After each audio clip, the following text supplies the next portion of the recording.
හරි දරුවනි අපි ඊළඟට කතා කරන්න යන්නේ කොහොමද ත්‍රිකෝණමිතික ප්‍රතිලෝමශ්‍රිතවල සීමාවල් හොයන්නේ කියන එක. මේක ඉතාමත් වැදගත් කොටසක් සහ අපිට තැනින් තැන විභාගෙදි ගැටලු ඇවිත් තියෙනවා මෙන්න මේ කොටසෙන්. එතකොට අපි දැනගෙන ඉන්න ඕනේ මේවායේ කොහොමද නිවැරදිව සීමාවල් හොයන්නේ කියන එක. හරි? අපි ඉස්සෙල්ලාම ත්‍රිකෝණමිතික ශ්‍රිත සම්බන්ධ චූටි අදහසක් ගමු. සමහර විට දරුවෝ ත්‍රිකෝණමිතික ශ්‍රිත සම්බන්ධ දැනටත් ඉගෙනගෙන ඇති. සමහර විට එහෙම නොවෙන්නත් පුළුවන්. එහෙම නොවන දරුවන්ට අපි මේකට අවශ්‍ය කරන ප්‍රමාණය ලබා දෙනවා. right? එතකොට පුතේ අපිට තිබුණොත් එහෙම sin inverse කියන ශ්‍රිතය sin inverse x කියන එක. එතකොට අපිට මේ sin inverse x කියන එකෙන් සාධාරණ වශයෙන් අපි කියනවා පෙන්වන්නේ කෝණයක් කියන එක. එතකොට මෙන්න මේකේ කෝණය අපිට කැමති විදිහට ගන්න බෑ. හරි? ඒක අපිට කැමති ආකාරයට ගන්න බෑ. අපි මෙතනට ගත්තොත් එහෙනම් මෙයා sin inverse x කියලා මෙයා x කියලා කියන්නකෝ. හරි. එතකොට මේ x කියන එකේ අගය අනිවාර්යයෙන්ම 1යි ඍණ 1යි අතර අගයක් වෙන්න ඕනේ. ඒත් එක්ක මෙයාගේ ප්‍රස්ථාරය විල්ලා මෙන්න මෙහිම ප්‍රස්ථාරයක් තමයි අපිට එන්නේ. අපිට එනවා බිඳුවෙන් පටන් අරගෙන මෙන්න මේ වගේ තැනකට එන ප්‍රස්ථාරයක් ඒක. එතකොට මෙන්න මෙතන තියෙන කෝණය අංශක 90ක් වෙනවා. හරි. මේකේ අංශක 90ක් වෙනවා කෝණය. අනිත් පැත්තට මේක කෝණය ගත්තොත් එයා මෙන්න මේ පැත්තට එන්නේ. මේන්න මෙතන අගය අපි ගත්තොත් එහෙම මේකෙල ඍණ අංශක 90ක් වෙනවා. එතකොට මේ sin inverse x කියන එක මේ θ කියන එක කවදාවත් අංශක 90ට වඩා වැඩි වෙන්නත් බෑ. අංශක ඍණ 90ට වඩා වැඩි වෙන්නත් බෑ. මේක රේඩියන් වලට ගත්තොත් මේක ඍණ π බෙදීම 2යි. මේ අගය ඇවිල්ලා ධන π බෙදීම 2ක් කියලා ගන්න. හරි. එතකොට අපිට මෙන්න මේ ආශ්‍රයෙන් තමයි මේකේ ගණනය කිරීම කරන්න පුළුවන්. අපි පොඩි උදාහරණයක් අරන් බලමු. දැන් හිතන්න පුතේ අපිට දෙනවා මෙන්න මෙහෙම ගාණක්. x ලගය අපිට කියනවා බිඳුවට යනවා. ඊට පස්සේ අපිට දෙනවා 5ක් sin x බෙදීම අපිට දෙනවා 2ක් x කියලා. මෙන්න මෙහෙම ගාණක් අපිට හම්බෙනවා. මේ ගාණ අපි කොහොමද මේකේ සීමා හොයන්නේ කොහොමද කියන එකයි අපි ළඟට බලන්න යන්නේ. මේක හරිම සරල වැඩක්. මේවයේ සීමා හොයනකොට අපි අනිවාර්යයෙන්ම මුලින්ම කරන්න ඕන දේ තමයි මේවයේ අපි යම්කිසි ට්‍රාන්ස්ෆෝමේෂන් එකක්. එහෙම නැත්නම් මේ පරිවර්තනයක් කරගන්න ඕනේ. මේ කොහොමද පරිවර්තනය කරගන්නේ කියලා බලමු. මේ පරිවර්තනය මම මෙන්න මෙහෙම කරමු කියලා කියනවා. අපි කියමු sin inverse x සමානයි θ ලෙස ගනිමු කියලා ලියනවා. හරිද? මේක ගනිමු කියලා කියනවා. මේක ගත්තයින් පස්සේ අපිට මේ x කියන එක කෙනා සමාන කරගන්න පුළුවන් sin θ කියන එකට. මේක තමයි අපේ ආකාරය. කියන්නේ මේ sin වල ශ්‍රිතය ප්‍රතිලෝමය තමයි අපි අරන් තියෙන්නේ. මේ වෙනකොට බොහෝ වෙලාවට දරුවෝ ශ්‍රිත සම්බන්ධ පාඩම කරලා ඉතින් එහෙම නැත්නම් අපි ඒ ශ්‍රිත වලට අදාළ ස්ටඩි පැක් එකක් තියෙනවා. ඒක අවශ්‍ය කෙනෙක්ට මිලදී ගන්න පුළුවන්. දැන් එතකොට අපිට ওই වගේ දීලා තියෙනවා. දැන් අපි ඊට පස්සේ මොකද්ද කරන්නේ? අපිට පුළුවන් මේකේ සීමාව හදා ගන්න ඕනේ θ ට. දැන් මේක පැහැදිලි වෙන්න ඕනේ x ගේ බිඳුව කරා යනකොට. අනිවාර්යයෙන්ම θ ගේ අගේ පුතේ බිඳුවට යන්න ඕනේ. බලන්න ඒක අපිට මේකේ මේ දීලා තියෙන ශ්‍රිතෙන් බොහොම පැහැදිලි වෙනවා.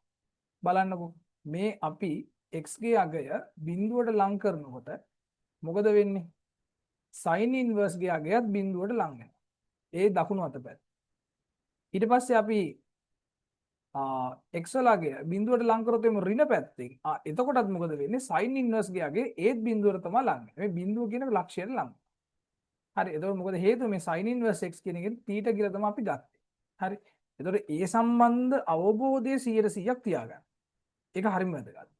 දැන් අපි ඒක ගත්ත නිසා දැන් අපිට මේ සීමාව කියන කොටසේ මේ සීමාව x කියන එක අයින් කරලා θ වල θ කියන අගේ බිඳුවට ළඟා වෙනවා කියලා ගන්න පුළුවන්. ඊන් පස්සේ බලන්න වැඩි. මේ sin inverse x කියන එක අපිට අයින් කරලා දාන්න පුළුවන් θ ව. මොකද අපි ඒක මේ විදිහට තමයි මේකේ අරගම්මුයි කියලා කියන්නේ. ඊට පස්සේ මේකේ 2ක් x කියන එක 2ක් x වල x කියලා කියන්නේ මේන් sin θ. මෙන්න තියෙනවා sin θ, මෙන්න තියෙනවා sin inverse θ. දැන් ඊට පස්සේ මොකද දරුවනේ අපිට කරන්න දෙන්නේ බොහොම සරල වැඩක්. මේ සරල වැඩේ කරන්නේ මෙහෙමයි.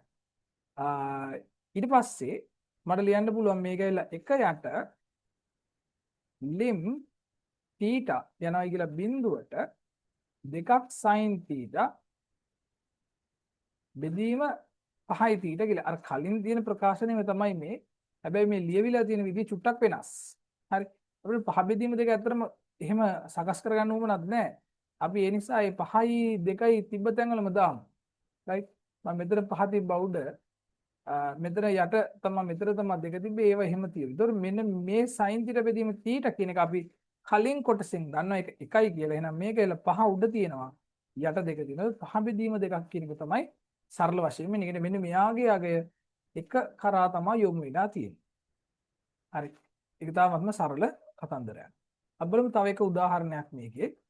අපිට දීලා තියෙනවා කියලා හිතමු tan වලින් හදන්න. අපි ඉස්සර tan වල ශ්‍රිතය මොකද්ද කොහොමද tan inverse එහෙම නැත්නම් tan ප්‍රතිලෝම ශ්‍රිතය මොකද්ද කියලා බලමු.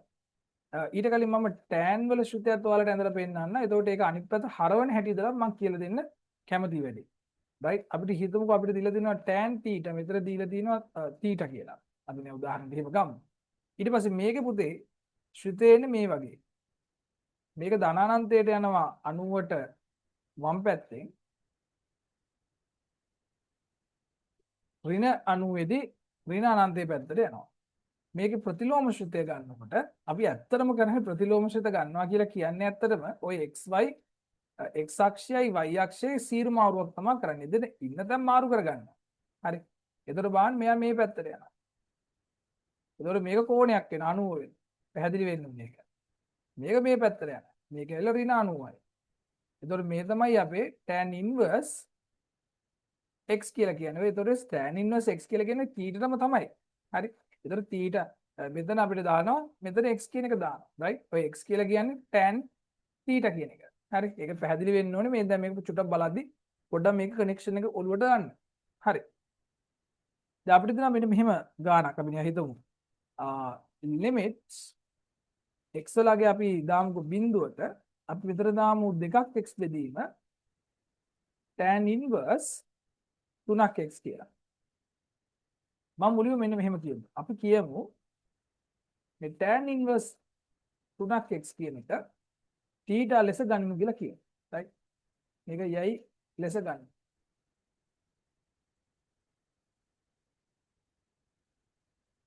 දැන් ඊට පස්සේ අපිට ලියන්න පුළුවන් මේකේ 3ක් x කියලා කියන්නේ කෙලින්ම tan θ කියලා ගන්න පුළුවන්. හරි. මෙතන tan θ විදිහට අපි අරගත්තා. මේක tan θ විදිහට ගත්තයින් පස්සේ බලන්න පුතේ අර කලින් වගේම x ලගේ බිඳුවට යන්න. එතකොට මේ tan ශ්‍රිතය දිහා තමයි බලන්න ඕනේ. හරි. tan ගේ යගේ බිඳුවට යනකොට මම මේක දැන් අපේ අවශ්‍යතාවයේ පරිදි මම මේක x කියලා මාරු කරගන්නම්. හරි. x ගේ යගේ පුතේ බිඳුවට යනකොට. හරි. එහෙම නැත්නම් ඔව් අපිට x කියලා කියමුකෝ. නැත්නම් θ දාන්නත් පුළුවන්. එහෙම ප්‍රශ්නයක් නැහැ. අපි θ දාමු කලින් තිබ්බා වගේම. පටලවන්න නැතුව ඔයාලා. හරි. මෙන්න තියෙනවා θ. right දැන් මේකෙදි වෙන්නේ x ගියාගේ බිඳුවට එනවා. දැන් මේකේ x ගියාගේ බිඳුවට යනවයි කියලා කියන්නේ. ඒ කියන්නේ tan θ ගියාගේ බිඳුවට යනවා. tan θ ගියාගේ බිඳුවට යනවා නම් පුතේ θ ගියාගේත් බිඳුවට යනවා. බාන ඔය ලස්සනයි. හරි. එතකොට අපි ලියන්න පුළුවන් θ කියන එකත් බිඳුවට නේ. කියන්නේ 3x උත් බිඳුවට ගියත් θ බිඳුවට යනවා. දැන් අපිට ඒ තියෙන විස්ථාපන එහෙම නැත්නම් ඒ තියෙන සීරු මාරුව කරගන්න පුළුවන් අපි මේ සීමාව යස්ස. එතකොට මම මෙතනට x නෙමෙයි දාන්නේ දැන්. මම මෙතනට දානවා පුතේ θ බිඳුවට ලං කරමු. 2යි x නෙමෙයි අපිට එතනට දාන්න වෙනවා මෙන්න මෙහෙම එකක්. හරි. පැහැදිලි වෙන්න ඕනේ x කියලා කියන්නේ tan θ බෙදීම 3ක් කියන එක. ඒ කියන්නේ මෙන්න මෙහෙම ලියා ගන්න පුළුවන්. tan θ බෙදීම 3යි. හරි. ඊට පස්සේ යට අපිට තියෙනවා කෙලින්ම right tan 3ක් x කියලා කියන්නේ කෙලින්ම θ. දැන් මේ චුට්ටක් අපි මෙහෙම ලියා ගමු. limit θ වලගේ බිඳුවට යනකොට 2 බෙදීම 3 එළියට ගන්න. ඊට පස්සේ අපිට තියෙනවා මේකේ tan θ බෙදීම θ කියලා. දැන් බලන්න තවදුරටත් මේ චුට්ටක් විතර එහා මෙහා කරගමු. ඔයාලට පැහැදිලි වෙන්න නිසා 2 බෙදීම 3යි sin θ බෙදීම θ වැඩි කිරීම 1යට cos θ කියලා ලියන්න පුළුවන්. පැහැදිලි වෙන්න ඕන sin θ බෙදීම cos θ කියන්නේ tan θ. ඒක තමයි මම ලියන්නේ. මෙයාගේ සීමා පුතේ එකට තමයි යන්නේ. cos θ ගේ සීමාවත් එකට යන අපි කලින් කරපු කොටස බලන්න ආපහු. right? කලින් කොටස බලන්න. එතකොට හොඳ අදහසක් එනවා. එතකොට මේකේ යගේ 2 බෙදීම 3ක් කියන එක තමයි අපිට මේ සීමාවෙදි හම්බෙන්නේ. බොහොම ඉතාමත්ම සරල ගානක්. ඔය වගේ සරලව ඉතාමත්ම ලේසියෙන් කරන්න පුළුවන් කොටසක් තමයි ඔය සීමාවේ ප්‍රතිලෝම ත්‍රිකෝණමිතික ශ්‍රිත වලට තියෙන්නේ. හරි. ඊළඟට මේකේ අභ්‍යාසය තියෙනවා. ඒ අභ්‍යාසය ඉවරනාට පස්සේ අභ්‍යාසය ගණන් කීපයක් තමයි දාලා තියෙන්නේ. ඊට පස්සේ ඔයාලට තියෙනවා චුට්ටක් වෙනස් ජාතියේ ශ්‍රිත, ගාතියේ ශ්‍රිත, ලඝු ගණක ශ්‍රිත, ඒ ආශ්‍රය ගොඩක් ගණන් ටිකක් හදලා තියෙනවා. ඒ ටිකත් බලලා ඊට පස්සේ පාස් පේපර්ස් තමයි තියෙන්නේ. ඒතර මේ පාඩම ඉවරයි. ඔයගොල්ලෝ මෙච්චර වෙලා මේක බලාගෙන හිඳලා හිටියා නම් ඔයාලට මේ පාඩම ඉතාමත්ම සාර්ථකව කරගන්න පුළුවන් වෙන්නේ නැති කියලා මම විශ්වාස කරනවා. හරි. එහෙනම් සුබ දවසක්.